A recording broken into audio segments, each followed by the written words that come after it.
여러분, 혹시 어릴 때 밤하늘을 올려다보며 별을 세어본 적 있으신가요? 시골 마을 어둑한 마당에 멍석을 깔고 누워서 할머니 손을 잡고 저 별이 뭔지 물어보던 그 밤을, 그 시절 우리 할머니들은 별을 보고 날씨를 알았고 별을 보고 씨를 뿌릴 때를 알았습니다. 그게 그냥 어른들의 경험에서 나온 말인 줄만 알았습니다. 그런데 아닙니다. 그 지혜의 뿌리는 훨씬 더 깊고 훨씬 더 오래된 곳에서 시작되었습니다. 바로 1400년 전 신라 땅 경주에서 시작되었습니다. 오늘 우리가 함께 이야기할 것은 첨성대입니다. 경주에 가보신 분들은 한 번쯤 그 앞에 서보셨을 겁니다. 높이가 채 9m도 되지 않는 어찌 보면 소박해 보이는 돌탑 하나. 그런데 이 작은 탑이 왜 동양 최고의 천문 관측소라고 불리는 걸까요? 왜 유네스코가 이 탑을 세계문화유산의 한 부분으로 인정했을까요? 왜 현대 과학자들과 천문학자들이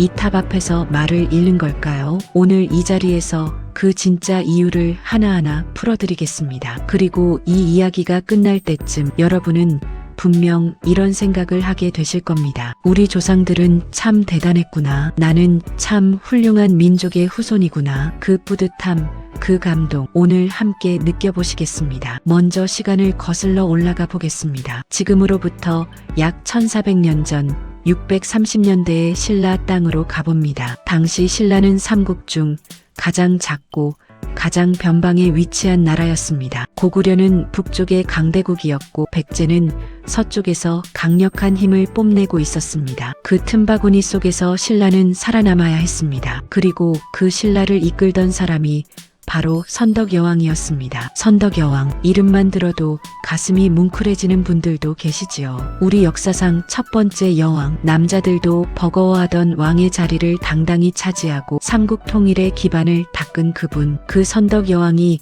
왕위에 오른 것은 627년의 일입니다. 그리고 그분이 다스리던 시절 경주 땅에 첨성대가 세워졌습니다. 학자들이 추정하는 첨성대의 건립 연도는 630년에서 647년 사이입니다. 그런데 여러분 생각해 보세요. 지금으로부터 1400년 전이면 어떤 시대입니까? 유럽은 중세 암흑기의 한복판이었습니다. 서로마 제국이 무너지고 온 유럽이 혼란 속에 빠져있던 시대, 과학은 종교의 그늘 아래 숨을 죽이고 있었고 천문학을 논하면 이단으로 몰리던 시대. 그런데 그 시절 저 동쪽 끝 신라 땅에서는 하늘을 관측하는 전문 시설이 세워지고 있었습니다. 이것만으로도 이미 놀랍지 않습니까? 첨성대라는 이름의 뜻을 먼저 알아볼까요? 첨성대, 한자로는 별을 바라보는 데라는 뜻입니다. 별첨, 별성대대, 별을 관찰하기 위해 만들어진 높은 자리. 이름에서부터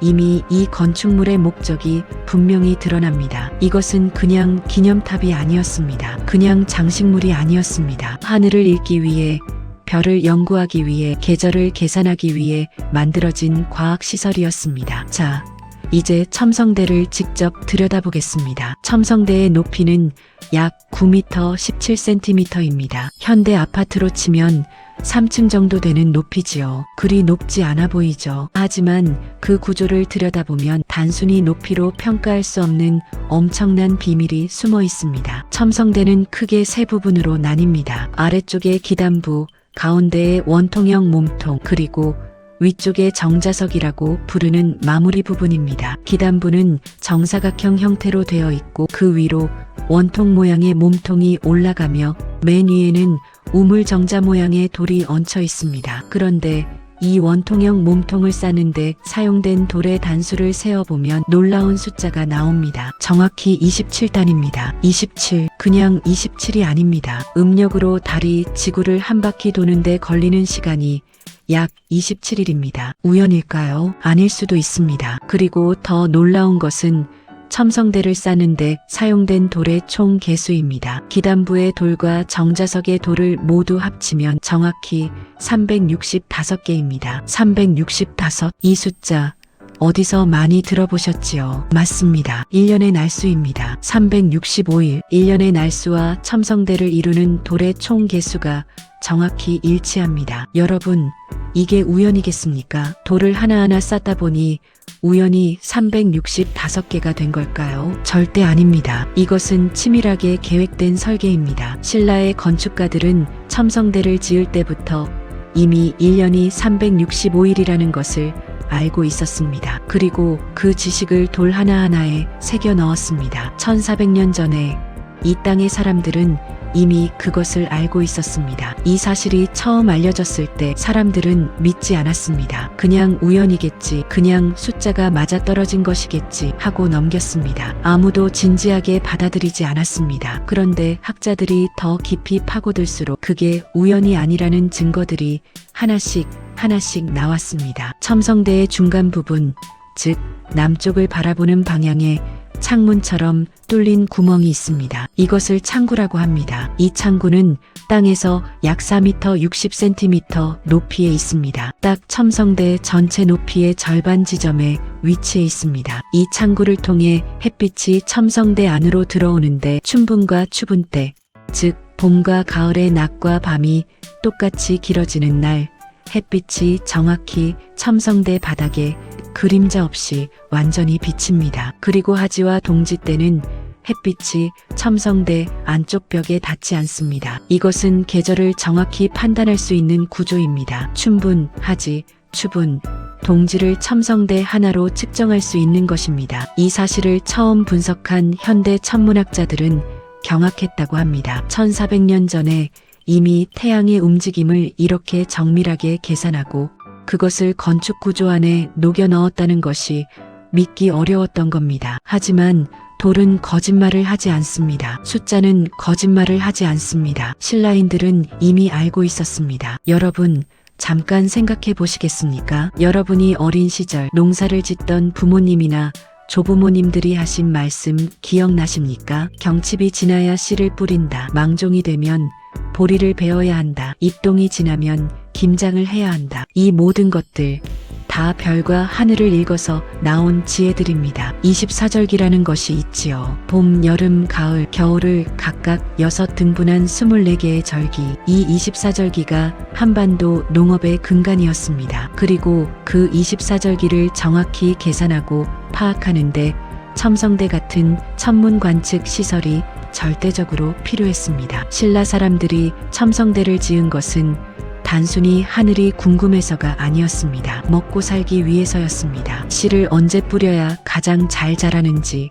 언제 비가 오는지, 언제 서리가 내리는지를 알아야 백성들이 굶지 않았습니다. 국가를 운영하기 위해서는 농사가 근본이었고 농사를 잘 짓기 위해서는 하늘을 읽어야 했습니다. 그래서 선덕 여왕은 첨성대를 지었습니다. 백성을 먹여 살리기 위해, 나라를 지키기 위해. 이것이 첫 번째 놀라운 사실입니다. 1400년 전 신라인들은 이미 별을 읽어 계절을 계산하고 농사 시기를 정확히 파악하고 있었습니다. 그리고 그 지식을 돌 하나하나에 담아 첨성대를 세웠습니다. 그런데 이야기는 여기서 끝나지 않습니다. 더 놀라운 이야기가 남아 있습니다. 첨성대가 세워진 지 1400년이 흘렀습니다. 그동안 경주 땅에는 수많은 일들이 있었습니다. 나라가 바뀌었고 전쟁이 일어났고 세월이 흘렀습니다. 무엇보다 경주는 지진이 잦은 지역입니다. 한반도에서 역사상 가장 강한 지진들 중 상당수가 경주와 그 주변에서 일어났습니다. 그 유명한 2016년의 경주 지진, 그리고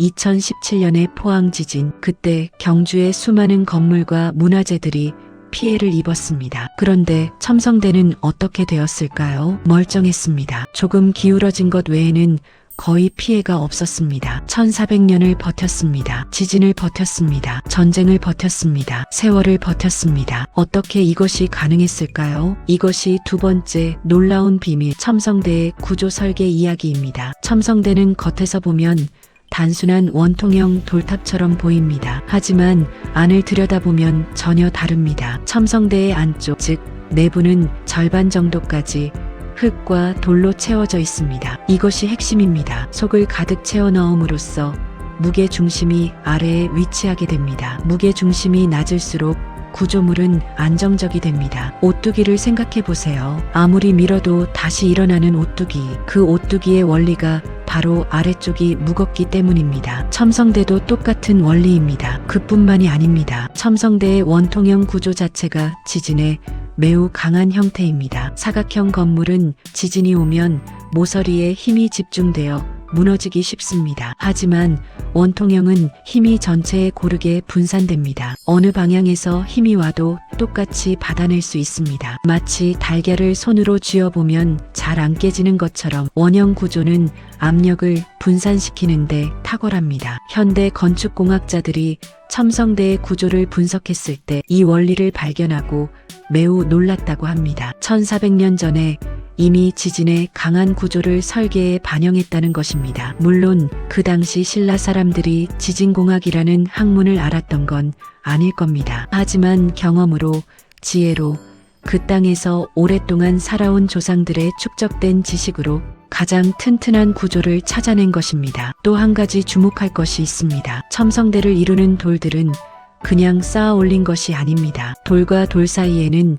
정교한 끼워 맞춤 방식이 사용되었습니다. 현대 건물처럼 시멘트 같은 접착제를 사용한 것이 아닌데도 돌들이 서로 맞물려 고정되도록 설계되었습니다. 지진이 오면 건물이 흔들리는데 이때 돌들이 조금씩 움직이면서 충격을 흡수합니다. 완전히 고정되어 있으면 오히려 충격이 그대로 전달되어 무너질 수 있지만 약간의 유동성이 있으면 충격을 완화시킬 수 있습니다. 이것을 현대 건축에서는 면진 구조라고 합니다. 1400년 전의 신라 장인들이 이미 이 원리를 알고 적용했습니다. 정말 믿기 어려우시지요? 그런데 이게 사실입니다. 첨성대는 지금 이 순간에도 경주 땅에 꼿꼿이 서 있습니다. 그것이 증거입니다. 여기서 잠깐 이 이야기를 들으시면서 어쩌면 이런 생각을 하시는 분들도 계실 겁니다. 그게 정말 그렇게 대단한 건가? 돌탑 하나 잘 만든 거 아닌가? 그냥 운 좋게 오래 버틴 것 아닌가? 그 마음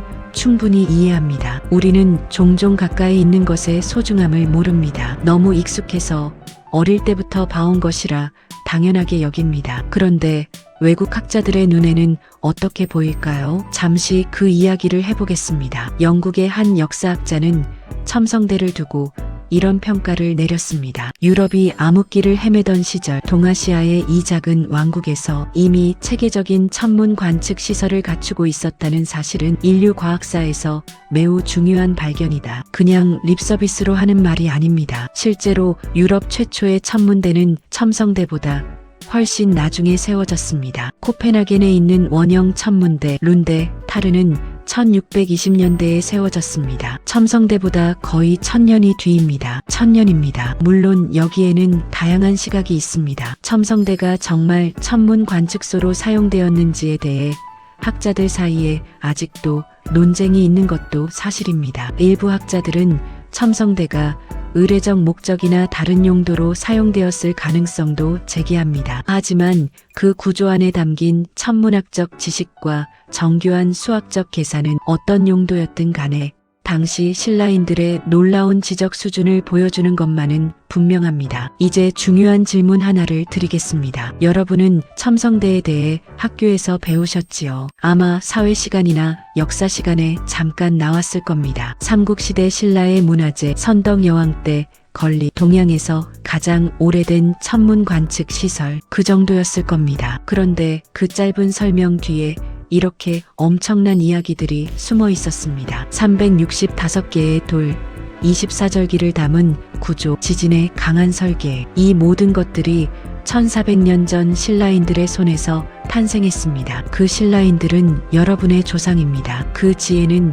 여러분의 피 속에 흐르고 있습니다. 여러분 기억하십니까? 어릴 때 어른들이 하시던 말씀, 우리나라 사람들은 머리가 좋다고 그냥 하는 말이 아니었습니다. 1400년 전부터 그 머리가, 그 지혜가, 그 끈기가 이어져 내려온 것입니다. 자, 여기서 잠깐 쉬어가겠습니다. 지금까지 우리는 첨성대의 기본적인 모습과 그 안에 담긴 두 가지 큰 비밀, 365개의 돌과 지진을 이겨낸 구조에 대해 이야기했습니다. 그런데 아직 이야기는 절반도 하지 못했습니다. 더 놀라운 이야기들이 남아 있습니다. 잠깐 여기서 여러분께 부탁드리고 싶은 것이 있습니다. 혹시 지금 이 영상을 보시면서 첨성대에 대해 혹은 우리 조상들의 지혜에 대해 떠오르는 기억이 있으신가요? 첨성대를 직접 보셨던 기억, 아니면 경주 여행을 다녀오셨던 기억, 혹은 어르신들에게 들은 하늘과 별에 관한 이야기 댓글에 남겨주시면 정말 좋겠습니다. 여러분의 이야기가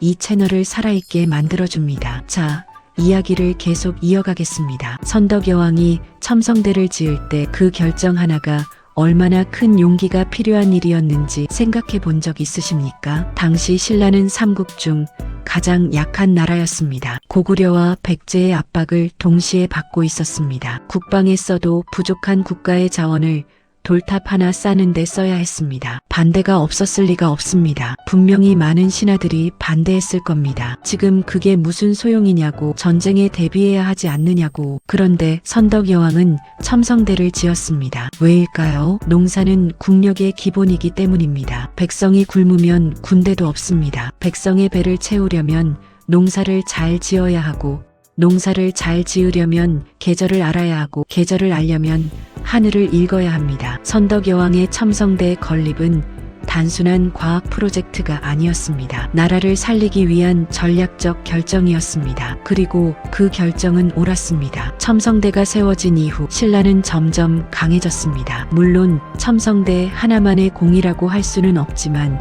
보다 정확한 농업 예측과 풍요로운 수확이 신라의 국력 강화에 기여했을 것임은 분명합니다. 그리고 마침내 신라는 삼국을 통일했습니다. 가장 약했던 나라가, 가장 작았던 나라가 결국 통일을 이루었습니다. 이 이야기에서 우리가 배울 수 있는 것이 있습니다. 눈앞의 전쟁보다 백성의 삶을 먼저 생각한 지도자, 당장의 군사력보다 장기적인 국가 경쟁력을 본 지혜, 그것이 선덕여왕이 첨성대를 통해 우리에게 남긴 메시지일지도 모릅니다. 여러분, 오늘 우리가 살고 있는 이 대한민국도 마찬가지 아닐까요? 아무것도 없던 땅에서 세계가 놀라는 나라를 만든 것, 그것도 선덕여왕이 첨성대를 세운 것과 다르지 않은 이야기입니다. 믿음과 끈기와 지혜로 이루어낸 기적. 우리 민족의 DNA 속에는 그 기적을 만들어내는 힘이 있습니다. 이제 전반부를 마무리하겠습니다. 우리는 지금까지 첨성대가 세워진 시대적 배경, 선덕여왕의 이야기, 365개의 돌이 가진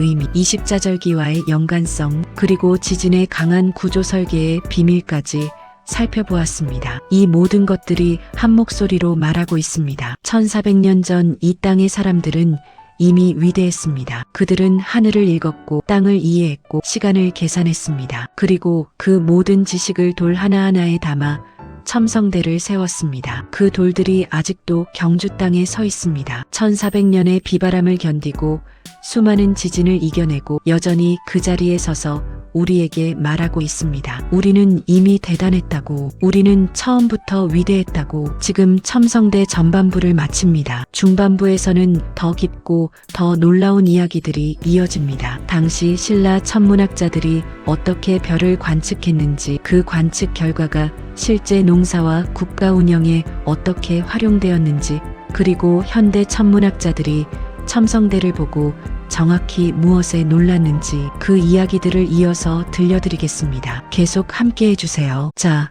다시 돌아오셨군요. 기다려주셔서 감사합니다. 전반부에서 우리는 첨성대가 세워진 배경과 그 안에 담긴 365개의 돌, 그리고 지진을 이겨낸 구조의 비밀까지 살펴보았습니다. 이제 중반부에서는 더 깊은 이야기로 들어가겠습니다. 신라 천문학자들이 실제로 어떻게 첨성대를 사용했는지, 그리고 그 지식이 어떻게 신라의 국가 운영과 백성의 삶 속으로 스며들었는지를 이야기해 드리겠습니다. 먼저 한 가지 여쭤보겠습니다. 여러분은 어릴 때 밤하늘을 보며 북두칠성을 찾아본 적 있으십니까? 국자 모양처럼 생긴 7개의 별, 북두칠성을 찾으면 거기서 북극성을 찾을 수 있지요. 북극성은 항상 북쪽 하늘에 고정되어 있어서 옛날 사람들이 길을 잃었을 때 방향을 찾는 데 사용했습니다. 이것이 바로 별을 읽는 것의 가장 기초적인 예입니다. 신라의 천문학자들은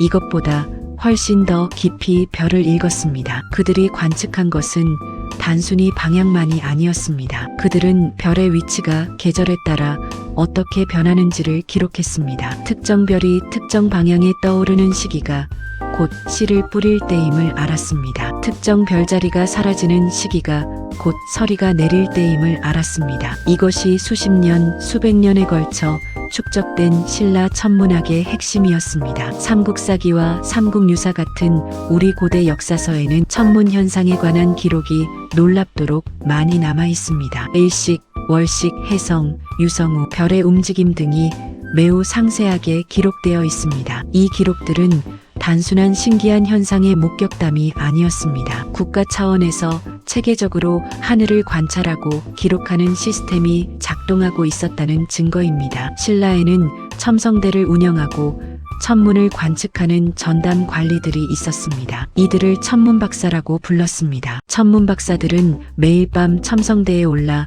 별의 위치와 움직임을 기록했습니다. 비가 오는 날에는 구름의 모양과 방향을 기록하고 맑은 날에는 별자리를 세밀하게 관찰했습니다. 그 기록들이 쌓여서 계절의 변화를 예측하는데 활용되었습니다. 여러분, 이것이 얼마나 대단한 일인지 느껴지십니까? 지금 우리는 스마트폰 날씨 앱 하나로 일주일 뒤 날씨를 알 수 있습니다. 하지만 1400년 전에는 그런 것이 없었습니다. 오직 하늘을 보는 눈과 오랜 기간 축적된 기록만이 있었습니다. 그 기록을 만들고 지킨 것이 바로 신라의 천문박사들이었고 그들이 일한 공간이 바로 첨성대였습니다. 첨성대에서의 관측은 어떤 방식으로 이루어졌을까요? 학자들의 연구에 따르면 천문박사들은 첨성대 꼭대기까지 사다리를 타고 올라갔습니다. 첨성대 내부에는 사람이 들어갈 수 있는 공간이 있었고 그 공간을 통해 위쪽 정자석 부분까지 올라갈 수 있었습니다. 꼭대기에 서면 경주 평야가 한눈에 내려다 보이고 동서남북 사방의 하늘이 막힘없이 펼쳐집니다. 거기서 천문박사들은 밤새 별을 바라보고 기록을 남겼습니다. 얼마나 추운 밤도 있었을까요? 겨울 새벽 영하의 기온에서 돌 위에 서서 떨며 별을 관측하는 사람들, 그들의 그 헌신이 신라 농업의 기반이 되었고 신라 백성의 먹을거리가 되었고 결국 신라 국가의 힘이 되었습니다. 이름도 남기지 못한 수많은 천문박사들의 그 노고를 오늘 이 자리에서 기억해드리고 싶습니다. 이제 조금 더 구체적으로 신라 천문학자들이 관측한 별들에 대해 이야기해 보겠습니다. 신라를 비롯한 동아시아 문명권에서는 하늘을 3원 28수라는 체계로 구분했습니다. 하늘을 여러 구역으로 나누고 각 구역에 속한 별자리들을 이름 붙이고 그 움직임을 추적하는 방식입니다. 이것은 서양의 황도십이궁, 즉 12별자리와는 다른 독자적인 체계입니다. 동아시아 천문학의 독특한 전통이었습니다. 이 3원 28수 체계에서 28수는 달이 하루에 하나씩 지나가는 하늘의 구역을 나눈 것입니다. 달이 하늘을 한 바퀴 도는데 약 27에서 28일이 걸리는데 그 경로를 28구역으로 나누어 각각의 이름을 붙였습니다. 그러니까 달이 지금 28수 중 어느 구역에 있는지를 알면 지금이 한 달 중 언제쯤인지를 알 수 있었습니다. 그리고 이 28수와 계절의 관계를 오랜 기간 관측하면 이 별자리가 저녁 하늘 동쪽에서 처음 보이기 시작하는 시기가 봄의 시작이구나, 저 별자리가 사라질 때쯤 서리가 내리는구나, 이런 패턴들을 파악할 수 있었습니다. 신라 천문박사들은 바로 이 패턴들을 첨성대에서 수십 년에 걸쳐 관측하고 기록했습니다. 이 지식들이 왕에게 보고되었고 왕은 이를 바탕으로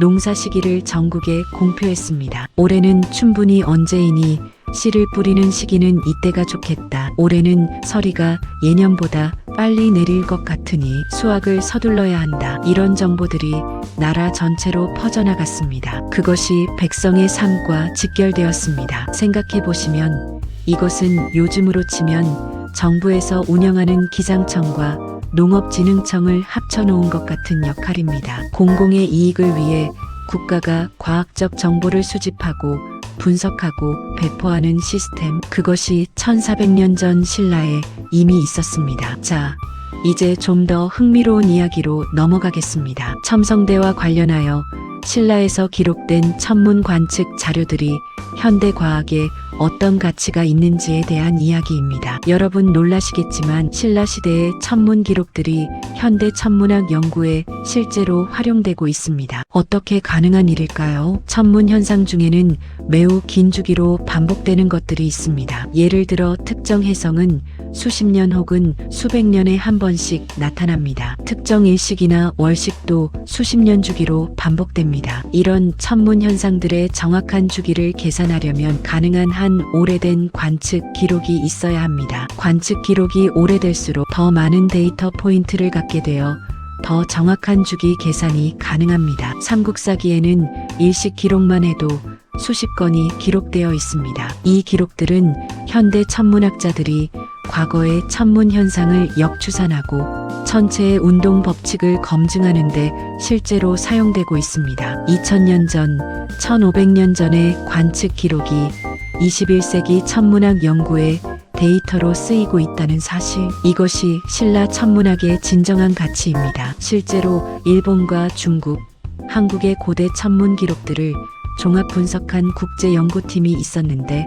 그 팀의 연구에서 한국의 삼국시대 기록들이 가장 정밀하고 체계적인 부분 중 하나로 평가받았다는 보고가 있습니다. 수천 년 전의 기록이 21세기 과학에 기여하고 있다니 정말 놀랍지 않습니까? 이제 첨성대를 둘러싼 또 하나의 흥미로운 이야기를 해드리겠습니다. 바로 첨성대에 담긴 수학적 비밀들에 관한 이야기입니다. 앞서 365개의 돌 이야기를 했습니다. 그런데 이것 말고도 첨성대에는 여러 숫자들이 의미 있게 반복됩니다. 첨성대의 창구, 즉 남쪽에 뚫린 구멍은 지면에서부터 정확히 전체 높이의 절반 되는 지점에 있습니다. 이것이 의미하는 것은 앞서 설명드린 대로 춘분과 추분을 정확히 측정할 수 있는 위치입니다. 하지만 그 위치 선정이 단순히 경험적으로 이루어진 것이 아니라 수학적 계산을 통해 정밀하게 결정되었다는 것이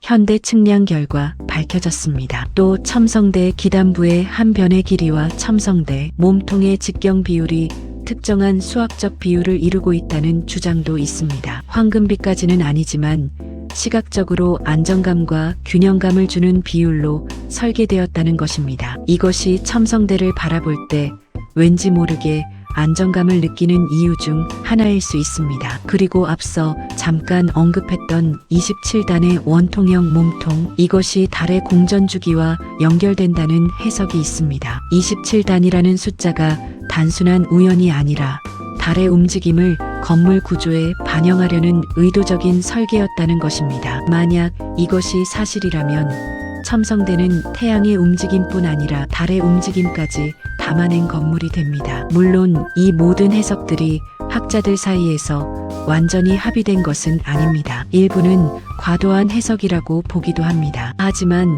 그런 논쟁 자체가 첨성대가 얼마나 깊은 관심을 받고 있는지를 보여줍니다. 1400년이 지난 지금도 학자들이 그 비밀을 풀기 위해 연구를 계속하고 있다는 것 자체가 첨성대의 위대함을 증명합니다. 여러분, 잠깐 감정을 나눠보고 싶습니다. 지금까지 이 이야기를 들으시면서 어떤 느낌이 드셨습니까? 뿌듯한 느낌, 자랑스러운 느낌 드셨다면 그건 당연한 겁니다. 이것이 여러분의 이야기이기 때문입니다. 여러분의 조상들이 만들어낸 이야기이기 때문입니다. 그런데 동시에 조금 씁쓸한 마음도 드실지 모릅니다. 이렇게 대단한 것을 가지고 있으면서 우리는 왜 몰랐을까? 왜 더 알리지 못했을까? 하는 마음, 그 마음도 충분히 이해합니다. 사실 첨성대의 위대함이 제대로 조명되기 시작한 것은 그리 오래되지 않았습니다. 오랫동안 첨성대는 그냥 오래된 돌탑 정도로만 여겨졌습니다. 교과서에는 나오지만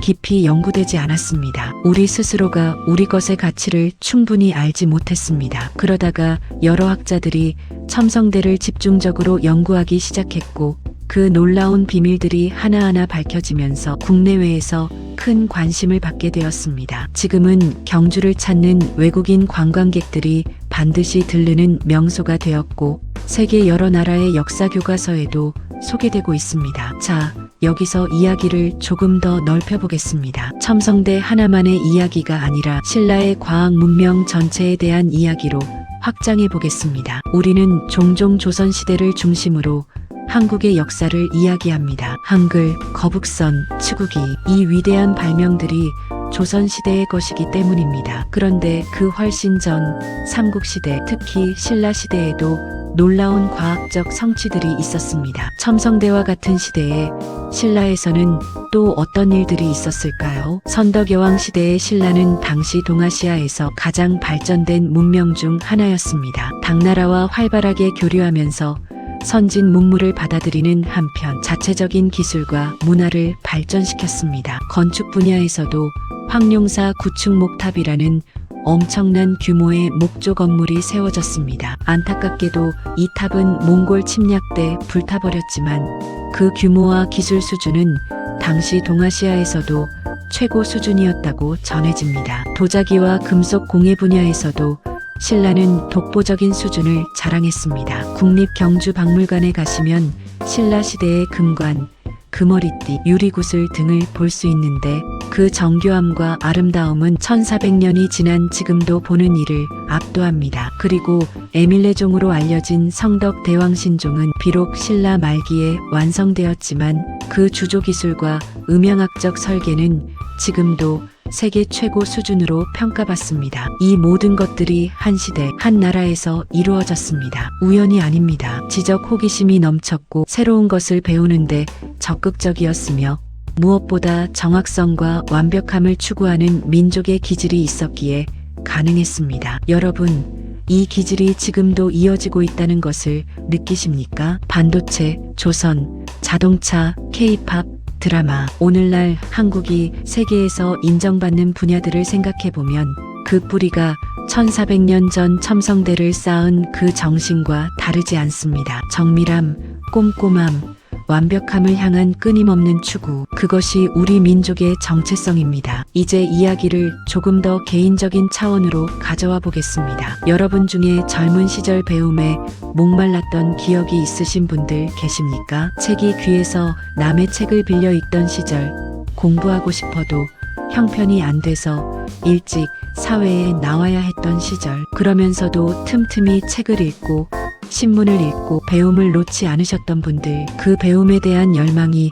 어디서 왔을까요? 그냥 우연히 생긴 것이 아닙니다. 1400년 전 첨성대를 쌓으면서 별을 기록한 신라 천문박사들로부터 그 더 위에서 이름도 없이 돌을 나르고 쌓은 신라 장인들로부터 그 배움의 피가 이어져 내려온 것입니다. 이것은 그냥 기분 좋으라고 하는 말이 아닙니다. 진심입니다. 한민족의 문화적 DNA는 수천 년에 걸쳐 전달됩니다. 첨성대를 만든 그 지적 호기심과 정밀함에 대한 열망이 조선시대 세종대왕의 한글, 창제와 치국이 발명으로 이어졌고 일제강점기에도 꺼지지 않은 배움에 대한 열망으로 이어졌고 전쟁의 폐허 위에서 기적의 경제성장을 이루어낸 그 끈기로 이어졌습니다. 여러분이 살아오신 인생 그 자체가 이 위대한 흐름의 일부입니다. 잠깐 여기서 한 가지 더 이야기를 드리겠습니다. 첨성대에 관련된 이야기 중에 제가 특히 감동적으로 느끼는 부분이 있습니다. 그것은 첨성대가 세워진 시기와 선덕여왕의 개인적인 상황에 관한 이야기입니다. 선덕여왕은 한국 역사상 최초의 여왕이었습니다. 그 사실 하나만으로도 이미 엄청난 압박을 받았을 것입니다. 당시 사회에서 여자가 왕이 된다는 것은 전례 없는 일이었습니다. 많은 신하들이 내심 불안해했고 주변 나라들은 그것을 약점으로 보았습니다. 그런데 선덕여왕은 오히려 그 압박 속에서 더 큰 지혜를 발휘했습니다. 전쟁만이 나라를 지키는 것이 아님을 알았습니다. 백성의 배를 채우는 것, 나라의 지식 수준을 높이는 것, 문화와 과학을 발전시키는 것, 그것이 진정한 국력임을 알았습니다. 그래서 첨성대를 지었습니다. 그래서 황룡사 구축목탑을 완성했습니다. 그래서 당나라에 유학생을 보내 선진 지식을 들여왔습니다. 그 결과 선덕여왕이 다스린 신라는 가장 약하다고 여겨지던 나라가 이후 삼국 통일의 주역이 되는 강한 나라로 성장했습니다. 선덕여왕이 뿌린 씨앗이 그 후계자들을 통해 꽃을 피운 것입니다. 이 이야기에서 여러분은 무엇을 느끼십니까? 저는 이런 생각이 듭니다. 진정한 리더십은 당장의 결과가 아니라 미래를 위한 준비에 있다고, 그리고 어떤 상황에서도 포기하지 않고 자신이 옳다고 믿는 길을 가는 것이 위대함의 본질이라고. 선덕여왕이 그 어려운 상황에서 첨성대를 지은 것처럼 여러분도 살아오시면서 아무도 믿어주지 않았지만 묵묵히 해낸 일들이 있으시지 않습니까? 그 이야기를 댓글에 남겨주시겠습니까? 여러분의 이야기가 이 채널을 통해 또 다른 누군가에게 힘이 됩니다. 자, 이제 중반부의 후반으로 접어들면서 현대 천문학자들이 첨성대를 보고 놀란 이유에 대해 본격적으로 이야기해 보겠습니다. 2003년 한 국제학술대회에서 동아시아 고대 천문학을 연구하는 학자들이 모였습니다. 이 자리에서 한국의 첨성대가 주요 주제 중 하나로 다루어졌는데 외국 학자들의 반응이 매우 인상적이었습니다. 미국 하버드 대학교 천문학과 교수 한 분은 이런 말을 했다고 합니다. 첨성대가 단순한 관측탑이 아니라 하나의 정교한 천문학적 도구라는 증거들이 너무 많다. 이 시설을 만든 사람들의 천문학적 지식 수준은 당시 세계 어느 문명과 비교해도 뒤지지 않는다. 이것이 아직 세계 천문학사에서 충분히 평가받지 못하고 있다는 사실이 안타깝다. 이 말이 그냥 칭찬으로만 들리지 않습니다. 뒤집어 보면 우리 스스로가 우리 것의 가치를 세계에 충분히 알리지 못했다는 반성이기도 합니다. 하지만 동시에 이제라도 더 많은 사람들이 이 사실을 알게 된다는 것이 얼마나 중요한지를 일깨워주는 말이기도 합니다. 실제로 천문학자들이 첨성대를 보고 놀란 구체적인 이유들을 하나씩 살펴보겠습니다. 첫째로 이미 말씀드린 추분하지 동지 측정 기능입니다. 창구를 통해 들어오는 햇빛의 패턴으로 사계절의 기준점들을 측정할 수 있다는 것. 이것이 단순히 이론적으로만 가능한 것이 아니라 실제로 측정해보니 정확히 작동한다는 것이 증명되었습니다. 1400년 전의 설계가 지금도 정확하게 기능한다는 것. 이것이 천문학자들을 놀라게 했습니다. 둘째로 첨성대의 방향 설정입니다. 첨성대의 창구는 정확히 남쪽을 향하고 있지 않습니다. 약간 비틀어져 있는데 이 비틀린 각도가 당시 경주 지역에서 관측했을 때 특정 별들을 가장 잘 관측할 수 있는 방향이라는 연구가 있습니다. 즉, 첨성대의 방향 자체가 별 관측에 최적화되어 있다는 것입니다. 이것을 발견했을 때 연구자들은 매우 놀랐다고 합니다. 셋째로 첨성대의 내구성에 관한 공학적 분석 결과입니다. 현대 건축공학자들이 컴퓨터 시뮬레이션으로 첨성대의 구조를 분석했는데 규모 6 이상의 지진에도 구조적 안정성을 유지할 수 있는 설계라는 결과가 나왔습니다. 이 시뮬레이션 결과가 나왔을 때 연구팀은 단순히 오래 살아남은 행운이 아니라 처음부터 그렇게 설계된 것이라는 것을 확인하고 매우 놀랐다고 합니다. 이런 이야기들이 알려지면서 경주를 찾는 외국인 관광객들 중에 특히 이공계 전문가들의 방문이 늘었다고 합니다. 건축공학자, 천문학자, 수학자들이 직접 와서 첨성대를 측정하고 연구하는 일들이 이어지고 있습니다. 이것이 바로 진정한 문화의 힘입니다. 그냥 예쁘고 오래된 유물이 아니라 지금도 현대 과학자들이 연구하고 배울 것이 있는 살아있는 과학유산. 첨성대가 바로 그런 존재입니다. 자, 이쯤에서 첨성대와 관련된 흥미로운 이야기 하나를 더 해드리겠습니다. 한국의 1000원짜리 지폐 이야기입니다. 혹시 1000원짜리 지폐 뒷면을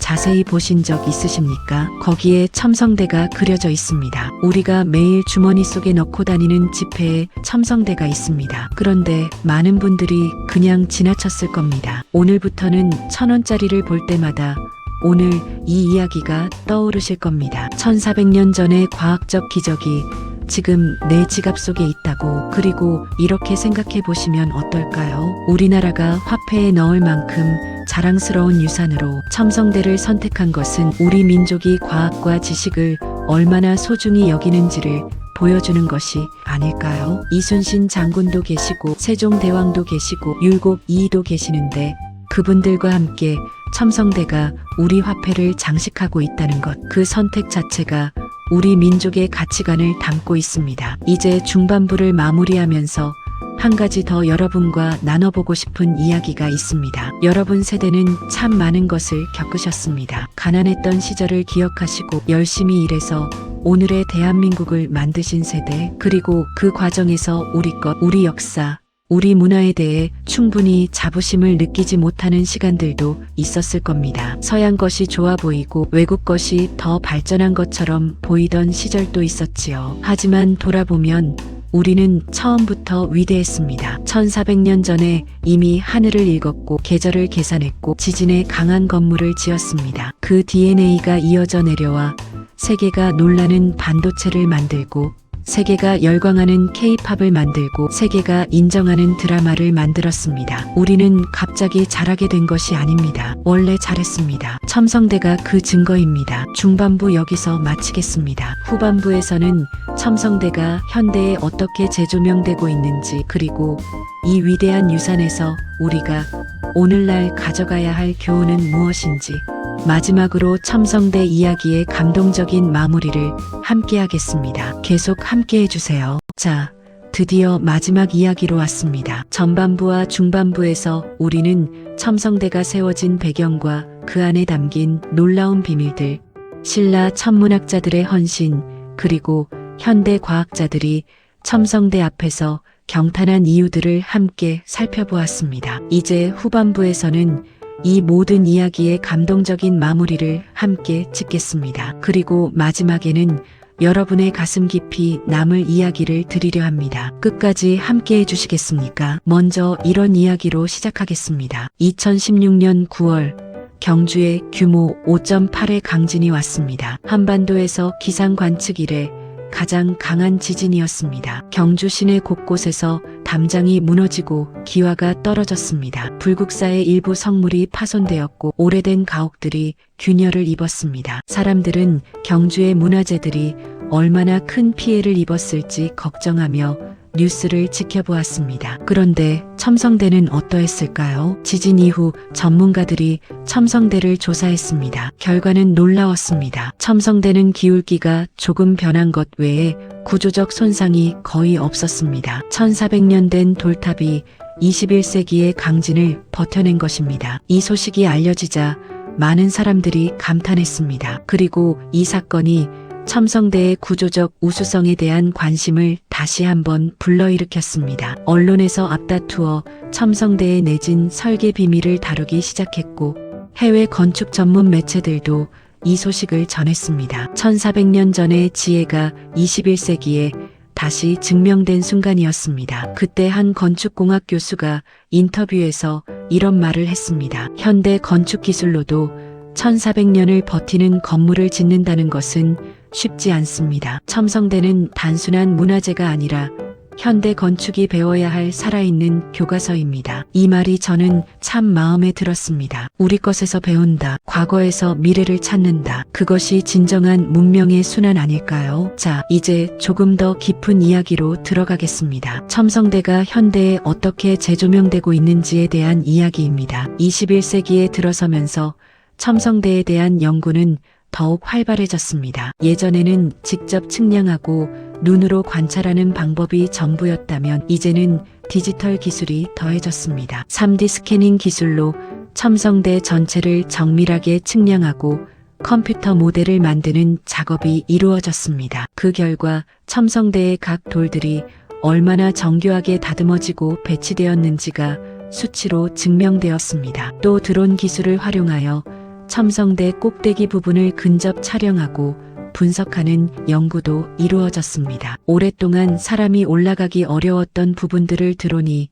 대신 들여다본 것입니다. 이 과정에서 그동안 알려지지 않았던 세부적인 구조들이 새롭게 발견되기도 했습니다. 디지털 복원 기술을 통해 첨성대가 처음 세워졌을 당시의 모습을 컴퓨터 그래픽으로 재현하는 작업도 이루어졌습니다. 지금은 조금 색이 바랬지만 처음에는 돌들이 더 선명한 색을 띠었을 것이고 주변 환경도 지금과는 달랐을 것입니다. 그 원래 모습을 보면 더욱 장엄하고 인상적인 구조물임을 알 수 있습니다. 이러한 현대 기술과의 만남이 첨성대에 새로운 생명을 불어넣고 있습니다. 1400년 전의 유산이 21세기의 기술과 만나 더 깊이 이해되고 더 널리 알려지고 있습니다. 또 한 가지 흥미로운 흐름이 있습니다. 한류의 열풍 속에서 한국 역사와 문화에 관심을 갖게 된 외국인들이 첨성대를 찾아오고 있다는 것입니다. K-팝을 좋아하다가 한국에 관심을 갖게 되고 한국 드라마를 보다가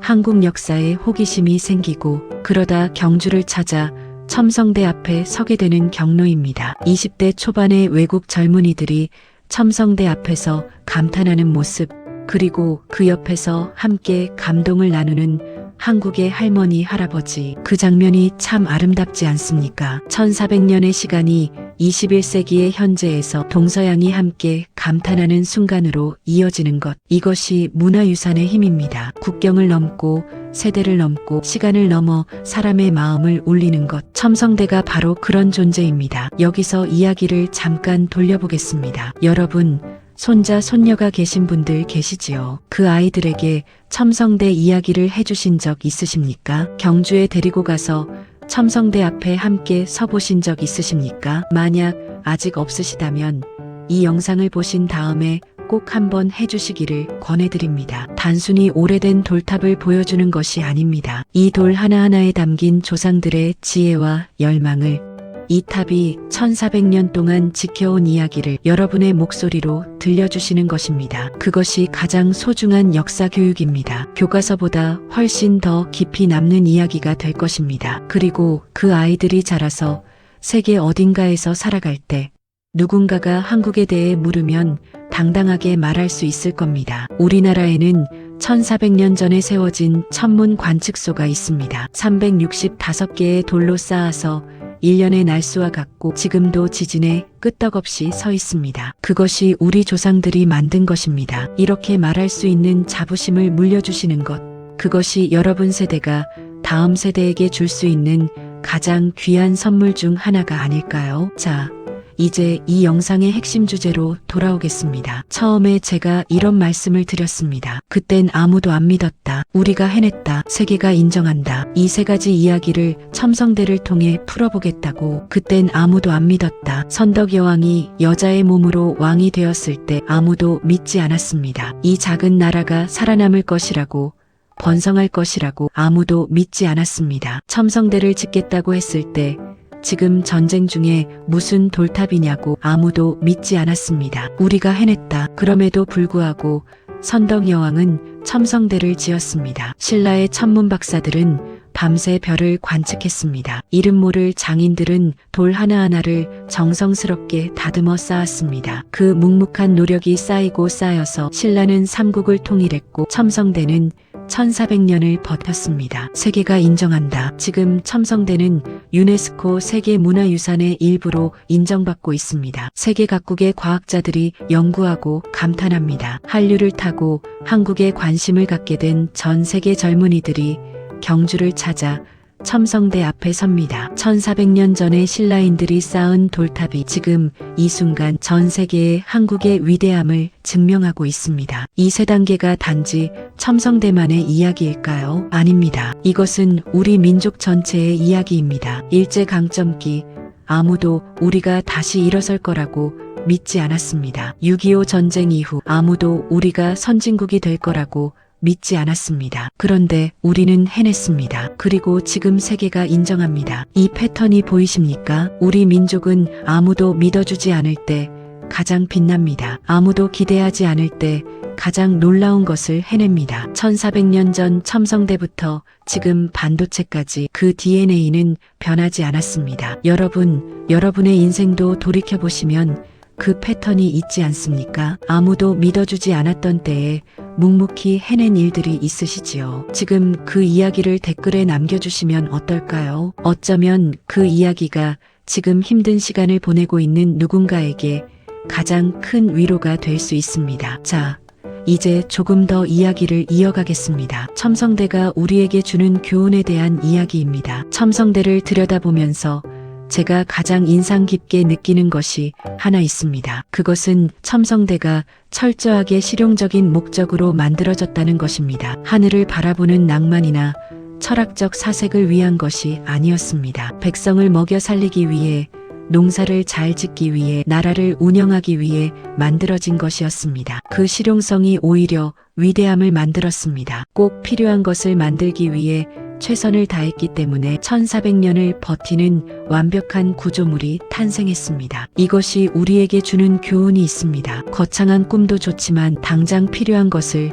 가장 잘하는 것, 화려한 것보다 실용적인 것을 추구하는 것, 그것이 진정한 위대함의 출발점이라는 것. 선덕여왕은 화려한 궁전보다 실용적인 첨성대를 선택했습니다. 그 선택이 1400년을 이어온 것입니다. 여러분 세대가 살아온 방식이 바로 그것 아닌가요? 화려함보다 실용성, 과시보다 실질, 말보다 행동. 그 정신으로 이 나라를 일으켜 세우셨습니다. 그 정신이 바로 1400년 전 첨성대를 만든 정신과 같은 것입니다. 또 한 가지 첨성대에서 배울 수 있는 것이 있습니다. 바로 기록의 힘입니다. 신라 천문박사들이 매일 밤 관측한 것을 기록하지 않았다면 그 지식은 한 세대가 지나면 사라졌을 것입니다. 하지만 그들은 기록했습니다. 그 기록이 쌓여서 지식이 되었고 그 지식이 전달되어 문명이 되었습니다. 지금 우리가 삼국사기를 통해 1400년 전의 일식 기록을 볼 수 있는 것도 누군가가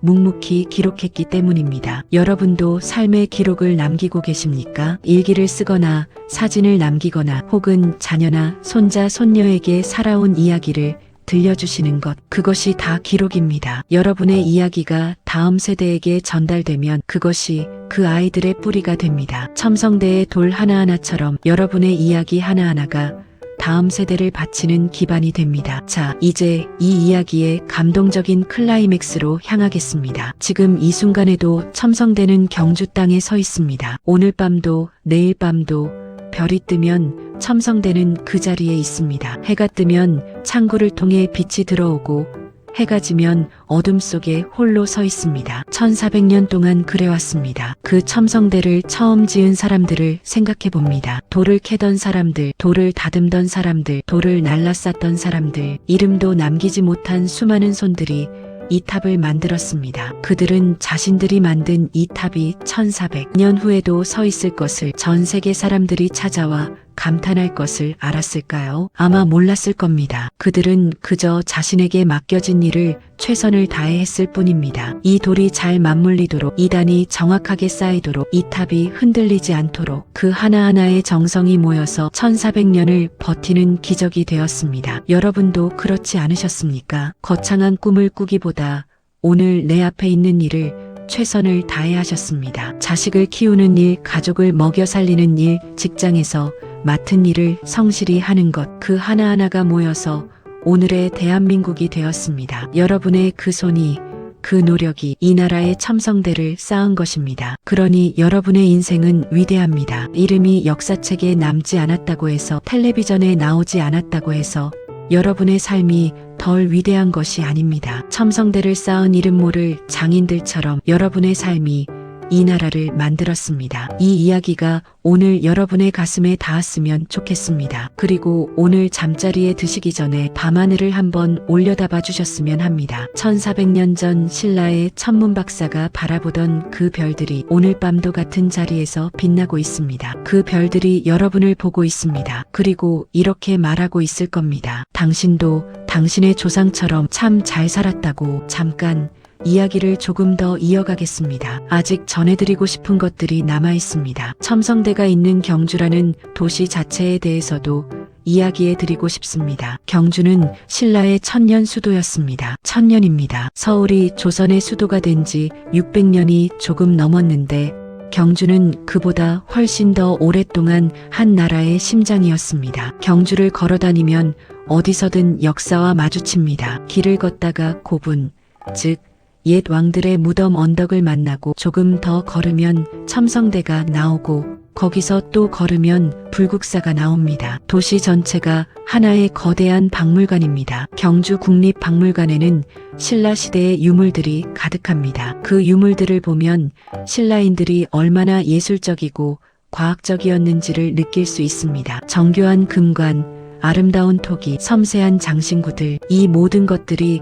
첨성대와 같은 시대, 같은 땅에서 만들어졌습니다. 여러분, 혹시 경주를 방문해 보신 지 오래되셨다면 다시 한번 가보시는 것을 권해드리고 싶습니다. 젊었을 때 수학여행으로 갔던 기억과는 전혀 다른 경험을 하실 겁니다. 그때는 몰랐던 것들이 이제는 보일 겁니다. 오늘 들으신 이야기들이 머릿속에 있으면서 첨성대를 바라보면 그 돌 하나하나가 다르게 보일 것입니다. 봄에 가시면 첨성대 주변에 유채꽃이 피고 가을에 가시면 코스모스가 핍니다. 그 꽃밭 사이에 서 있는 첨성대의 모습은 정말 아름답습니다. 그 앞에서 사진 한 장 찍으시면 그 사진이 참 소중한 추억이 될 겁니다. 자, 이제 진짜 마무리로 향하겠습니다. 오늘 우리는 첨성대에 대한 이야기를 했습니다. 하지만 사실 이 이야기는 첨성대만의 이야기가 아닙니다. 이것은 우리 자신에 대한 이야기입니다. 우리가 어디서 왔는지, 우리 안에 어떤 힘이 있는지, 우리가 무엇을 물려받았는지에 대한 이야기입니다. 1400년 전 경주에 어느 장인이 돌 하나를 들어 올리며 쌓은 그 정성이 50년 전 새벽 공장에서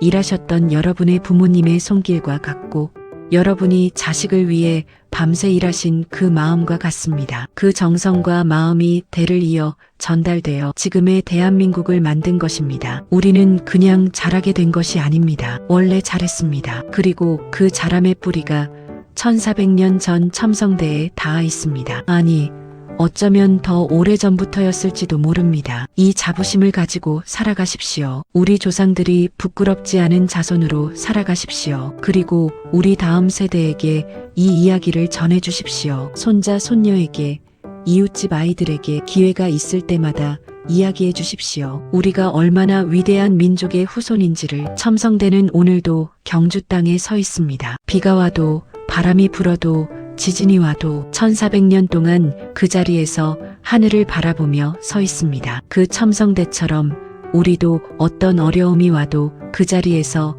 하늘을 바라보며 설 수 있습니다. 그것이 우리의 DNA이기 때문입니다. 오늘 이 이야기가 여러분의 가슴 속에 자부심의 씨앗 하나를 심었으면 합니다. 그 씨앗이 자라서 여러분의 삶을 더 당당하고 더 아름답게 만들어주기를 바랍니다. 긴 시간 함께 해주셔서 진심으로 감사합니다. 여러분을 사랑합니다. 그리고 한 가지만 부탁드리겠습니다. 오늘 이 이야기가 좋으셨다면 주변 분들께 나눠주세요. 카카오톡으로, 문자로, 직접 말로 우리 것의 소중함을, 우리 조상의 위대함을 한 명이라도 더 많은 분들이 알아가셨으면 합니다. 그것이 이 채널이 존재하는 이유이고 여러분과 함께 이 이야기를 만들어가는 이유입니다. 구독 버튼과 좋아요 버튼도 눌러주시면 더 많은 분들께 이런 이야기를 전할 수 있습니다. 그리고 댓글에 오늘 이야기를 들으시고 어떤 생각이 드셨는지, 첨성대에 대한 추억이 있으신지, 혹은